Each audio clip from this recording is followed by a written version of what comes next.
त्या ठिकाणी आपल्याला पाणीदार करायचं आहे आणि तोच आमचा प्रण आहे। आताच या गावच्या लोकांनी देखील मागणी केली।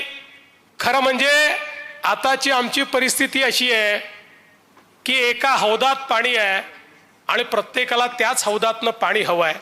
पाणी वाढत नाही आहे, मागणारे वाढत आहेत, त्याच्यामुळे एक मोठं संकट तयार झालंय।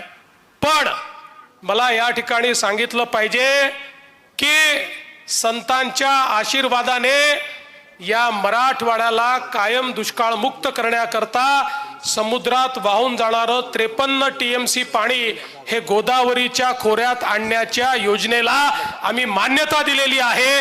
आता त्याचे आराखडे तयार होत आहेत आणि आमचा प्रयत्न आहे की या वर्षाच्या शेवटी किंवा पुढच्या वर्षी हे काम आम्ही सुरू करणार आहोत, ज्यातनं या मराठवाड्याला कायमचं दुष्काळ मुक्त करणार आहोत।